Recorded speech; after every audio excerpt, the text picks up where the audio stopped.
Hello and welcome to free internship for mechanical engineers. Press tool design with CATIA V5.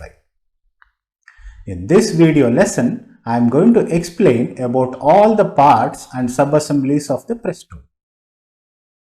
The image what you are seeing on the screen is a press tool. This is the press tool what we will be designing in this course.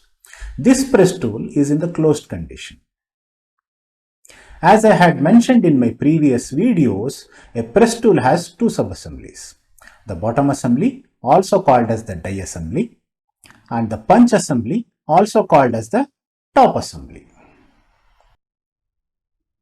The image of the press tool what you are seeing on the right side of your screen is in open condition.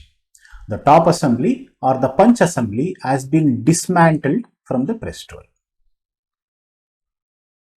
I am sure all of you are aware the raw material strip is sheared between the cutting edge of the punch and the cutting edge of the die.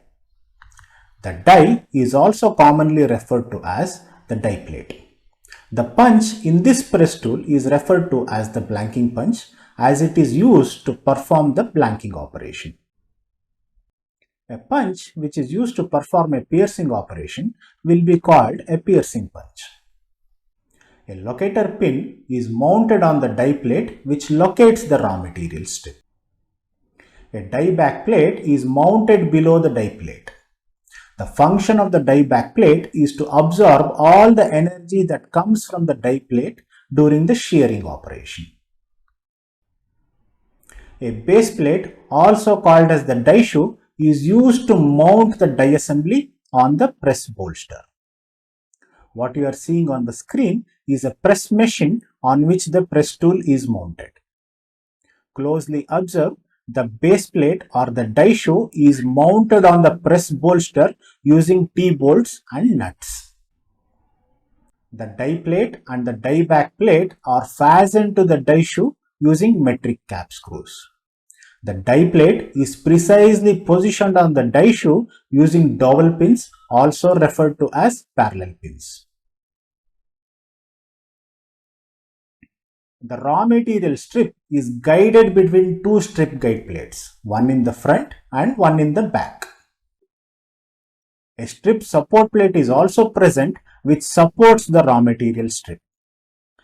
A spring-loaded strip pusher, also called as the stock pusher, is present in the bottom assembly.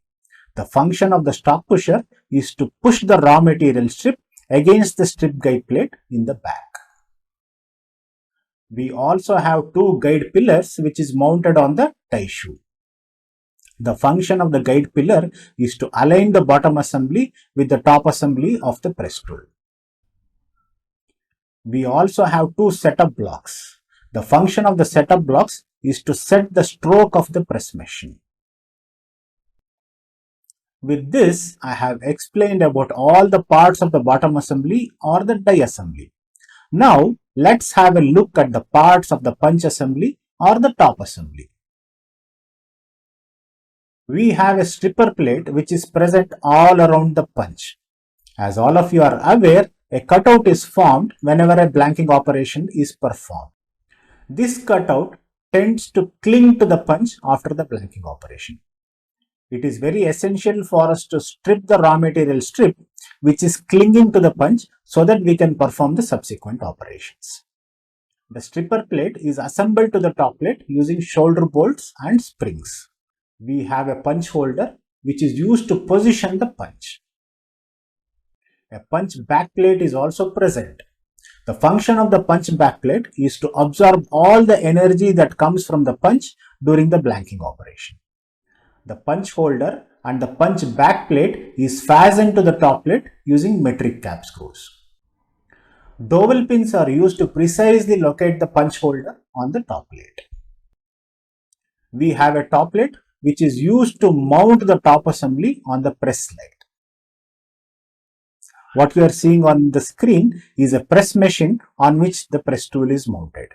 Closely observe, the top plate is used to fasten the top assembly to the press slide using T-bolts and nuts. U-slots have been provided on the top plate so that it will be easy to mount the top assembly on the press slide using T-bolts and nuts.